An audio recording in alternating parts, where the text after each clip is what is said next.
Lo que más me llamó la atención de este campeonato mundial de sumo es que los gyoji, las personas que son responsables de saber quién gana y quién pierde, e incluso de pronunciar las palabras correctas y también pues un poco motivar a los luchadores para que sigan. Nokota, nokota, nokota, nokota, nokota significa todavía te queda, todavía queda algo. Es como todavía sigues dentro, puedes seguir luchando.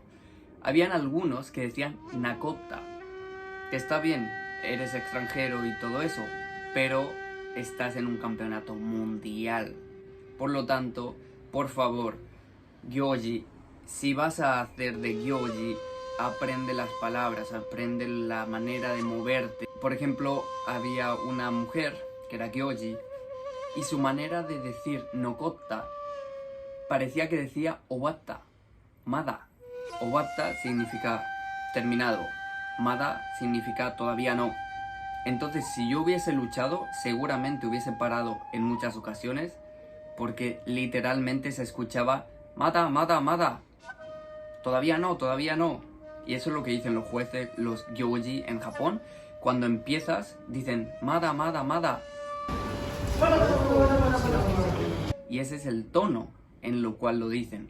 Pero ella decía nokota, nokota, nokota. Entonces, mada, mada, mada.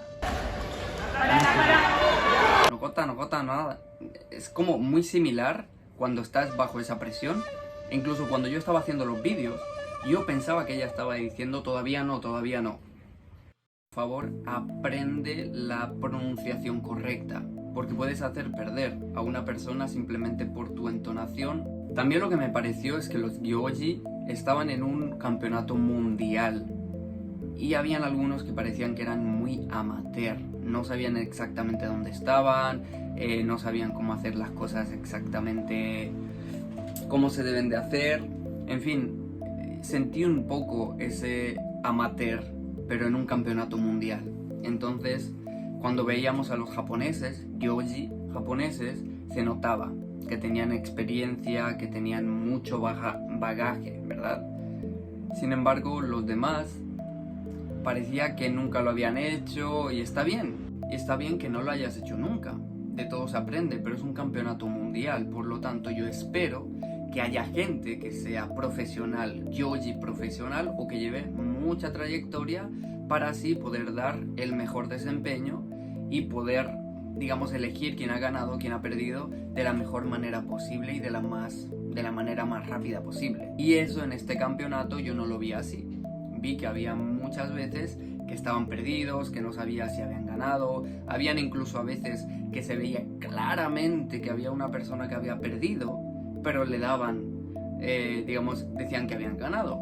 Y además lo veréis en los vídeos. En algunos momentos se ve que el pie sale completamente, la persona está arriba, cae y se lo dan a la persona que ha salido con el pie.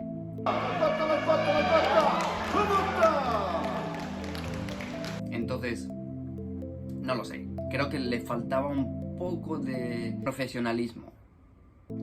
Y para los luchadores de sumo y luchadoras de sumo, habían muchos movimientos o muchas técnicas que no eran sumo.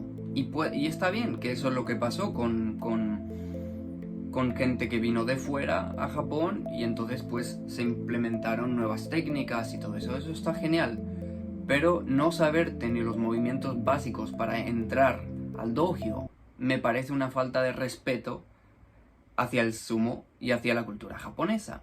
Yo no soy japonés, pero amo la cultura japonesa, estoy viviendo en Japón, y me parece una falta de respeto que tú estés practicando un deporte, pero no sepas ni cómo empezar.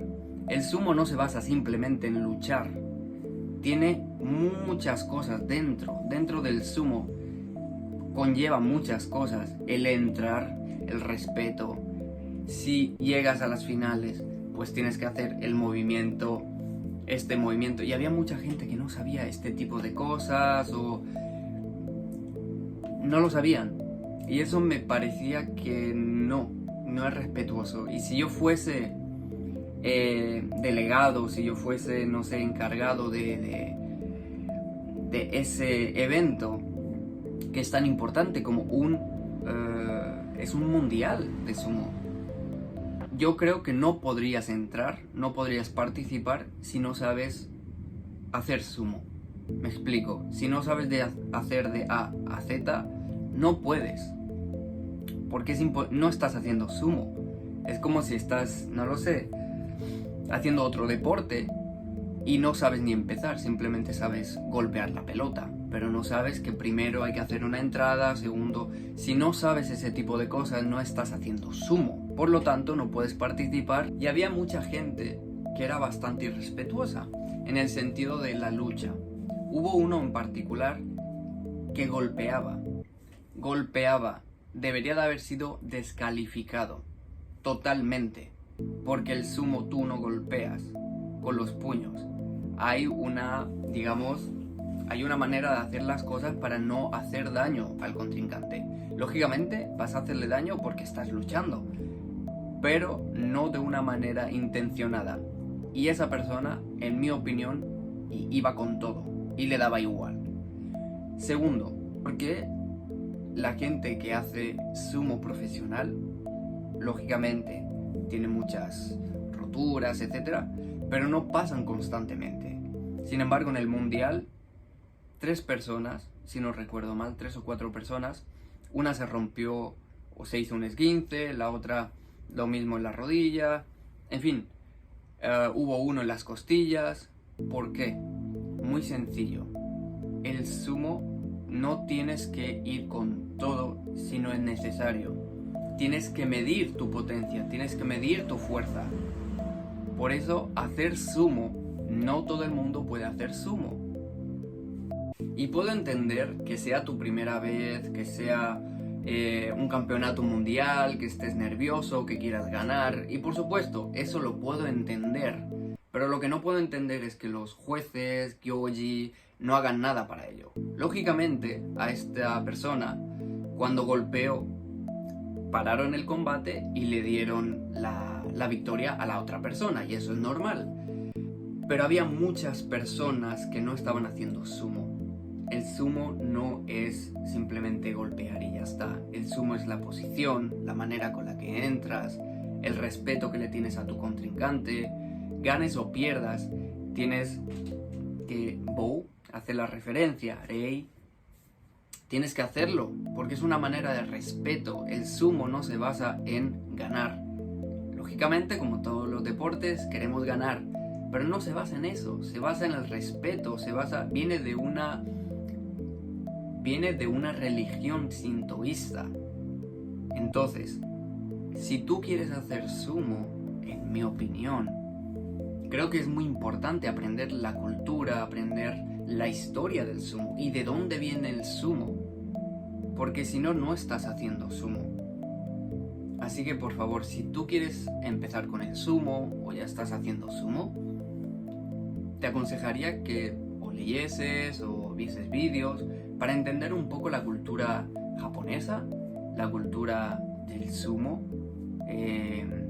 también la historia del sintoísmo. Si no, si queréis, yo puedo hacer un vídeo explicándolo rápidamente y de una forma muy sencilla para que después de ver el vídeo podáis entender un poco mejor el respeto, el por qué se hacen las cosas que se hacen en el sumo, porque incluso el dojo tiene mucho significado. Digamos que todo en el sumo tiene significado muy profundo, no es simplemente gente golpeándose, tiene un profundo.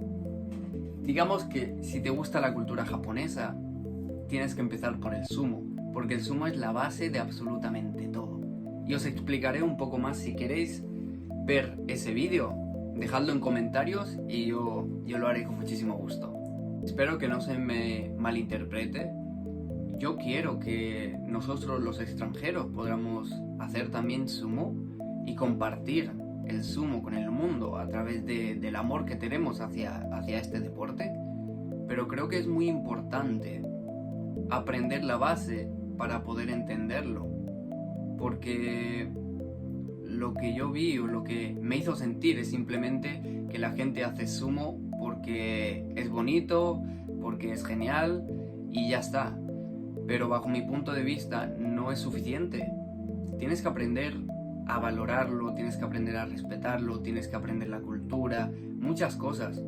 Porque si no, no se te puede dejar hacer sumo.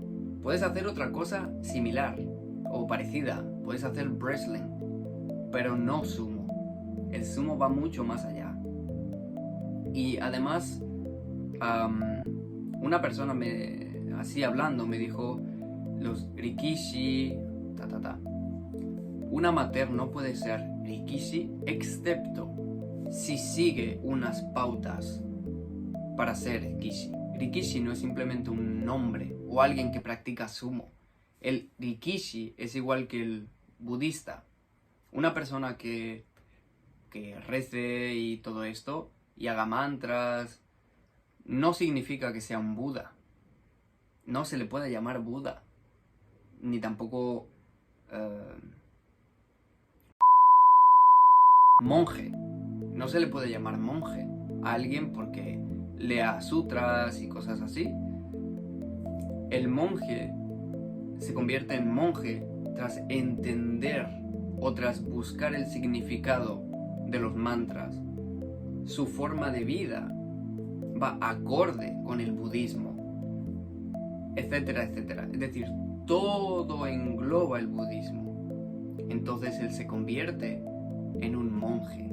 El rikishi es exactamente igual. Está en una GA, practica todos los días, come de una forma en particular, su forma de vida es una forma en particular. Eso es un rikishi. Nosotros que practicamos sumo amateur somos eso, somos luchadores de sumo amateur. Si yo todos los días hago exactamente lo mismo que hace un rikishi, ahí sí que se me podría llamar rikishi. O otra persona, si lo hace, se le puede llamar rikishi. Pero si no haces todo eso, no se te puede llamar rikishi bajo mi punto de vista. Esto es mi punto de vista, no es lo real o no es lo que tenéis que seguir. Esto es mi propia filosofía o mi propia forma de pensar. Y mirad esta luz. ¿Qué hace esta luz aquí?